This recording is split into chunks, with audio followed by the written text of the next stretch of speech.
Hey, what's up YouTube? It's the Players DM, and this is DM tips number 1. So what I'm going to do is I'm going to piggyback off of the last video I did which was my Trap of the Week number 1 video. So definitely go check that out, but I'm going to very briefly go over it here. But this video is about using different types of saves when using traps. Most of the traps in D&D are going to be dexterity based. You know, a trap door that you could fall down, a rock rolling down, a hill down a hallway, and what you have over here, these blow darts. So these are going to be my dexterity example. So these are darts that are going to come out of the wall and shoot when the players step on a pressure plate. Very, standard trap, and it's all good. But we don't want to only use dexterity saves. We want to use a lot of different kind of types. So what I had over here was my strength save, and as the players were walking across a bridge, literally a giant fan, or whatever kind of wind you want to use, tried to push them off the bridge, and they had to use a strength save to prevent themselves from falling off. Now, what other kind of saves can we do? One second, let me cover this up so it's not too confusing. There we go. Oh, perfect.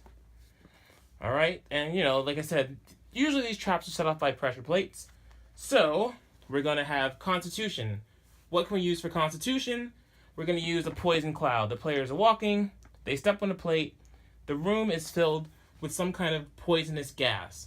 Again, they need to make a Constitution save to prevent themselves from taking damage. What's next on the list? Wisdom? We'll go Wisdom next. So the players are walking, and these are very just short examples just to give you ideas of things that you could do. If you want more ideas, more in-depth examples, just let me know in the comment section below, and I'll be sure to go more in-depth into these. Alright, so for Wisdom, we're going to have a magical circle trap. The players are going to walk on it. Well, let me get into this first, before we go over there. For Wisdom, Intellect, and Charisma, these are called, usually, you're gonna have to use magical traps. And if there are magical traps, you're really going to have to think of a reason of why are these traps here, who set them, why are they set. So for Wisdom, we have a hold person trap, and some kind of wizard or something could set some kind of hold person. So since the spell hold person uses a Wisdom save, the trap is going to use the exact same thing. So when they step on it, they're paralyzed, and then when they're paralyzed, maybe the bad guys, come running in to come in and attack them. That guy is long gone. One second. All right.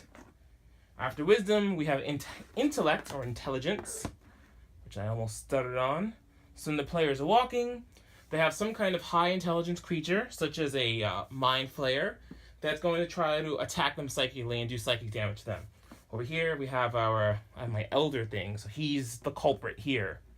So when they walk, they try to take some kind of psychic damage, and the players need to make an intelligence save to not take any damage. Last but not least is Charisma, and I guess I can leave that same, you know what, no. We'll use this one. When the players step on their little pressure-sensitive plate, a high Charisma character, doesn't have to be, but like a succubus is going to try to charm them, going to use a charm attack. So the players are going to have to use a Charisma save to not get charmed. When I did it, I had an imp do it. Imps are pretty charismatic creatures, not usually too strong, but they're pretty charismatic and pretty smart, and because they're not strong, he set a trap to try to turn the players against each other. So that's the difference between all the traps, the magical traps. Magical traps obviously can also be used for the first 3 saves as well. For instance, some kind of fireball trap. You're going to make a dexterity save to try not to take any damage from that. So that's it. You just want to use all 6 different stats to make sure all the players get a chance to kind of flaunt what they got. That's it for this video. I'm the Players DM, and I'm out. If you have any questions about this, leave them in the comment section below. If you want to see more in-depth on these traps, let me know as well. And if you have any examples of traps you've used, try to keep it short so people can read it. I, of course, read everything.